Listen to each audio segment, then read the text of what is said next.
The only way to send money electronically has always been to rely on a centralized intermediary, say someone like PayPal.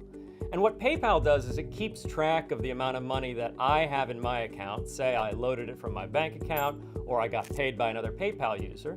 And then PayPal lets me send the money I have, won't let me send more money than I ever have, and will tell somebody else whether they've received money from me. PayPal just keeps this ledger of transactions.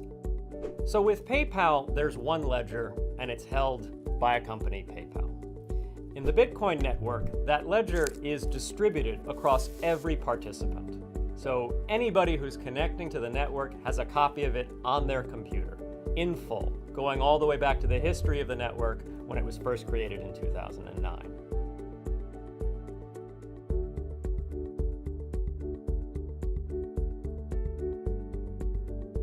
Now, how does new information get added to that ledger? Well, that's this role that miners play.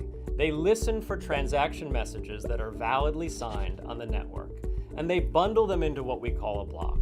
They announce this block and they say, now you all take this and add this to your copy of the ledger. We call that ledger a blockchain because the miner has just announced a block, and that block is mathematically linked to all the blocks in the past. They're chained together like a big long string.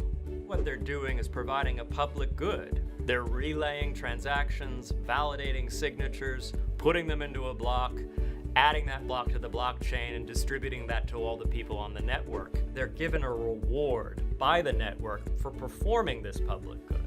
And that reward comes in two different ways. One, a Bitcoin miner is allowed to stick in the ledger of transactions for that 10 minutes one special transaction. And as it says, I, the miner, pay myself 12.5 Bitcoins. And they came from nowhere.